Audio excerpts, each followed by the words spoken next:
شوفوا لي صحاباتي، هذا المسكوتشو تاع الاعراس اللي راه داير حالا نديروه في الاعراس، نديروه في النعاس، وحتى في القعدات مع الحباب. قبل ما نشوفوا الوصفه كالعاده جيمو كومونتير وابوني ونروح نشوفوا الوصفه في رحبه. في باسينه درت 3 حبات بيض على درجه حراره الغرفه، زدت معاهم كاس الا اسبوع تاع سكر، وطلعتهم بالباتير. كي شتهم طلعوا قعدت نزيد لهم في الكاس الا اصبع تاني تاع زيت. شاوله نزيدوه غير تدريجيا بشويه بشويه بشويه. وما تنسوش القرصه تاع الملح، انا تاني هنا درتها. ايا وتقعدوا تطلعوا بالباتري. كي نكملوا هذاك الزيت نجيبوا الكاس تاع الحليب، تاني درجه حراره الغرفه، ونقعدوا نضيفوا فيه تدريجيا. تاني ماشي دفعه واحده. هنا زدت الكاس تاع الفارينه، وزدت معاه زوج تاع لاليفيغ شيميك، وتقعدوا تخلطوا بالفوي.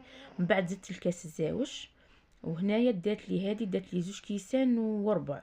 هاد المول دهنته ودرت له الفارينه، ودخلته في الكونجيلاتور بلا ما خدمت هذيك المسكوتشو تاعي، باش كي نديمولوها من بعد طير. تم ما تلتقلك ما والو. دخلتها على درجه حراره 180، وخرجتها حتى كي حمارت دارت لي هاد لاكولور شابه. خرجتها وراني ندير لها معاكم في شوكولا طاغتيني نواغ. وغادي نزيد فوقها الشوكولا هذيك تاع هابي اونوازيت اللي شابه قوه في البنه كما راكم تشوفوا. وزينتها بهذيك الحاشيه الصغيره، الا كانت شيره نديروها غوز، ولا كان شير نديروها بلو. سينو ما ديروش هذيك الحاشيه، اختياري. وزينتها بالجوز وشويه بالورق الذهبي، ابين غير هكا رشه تاع ورق ذهبي.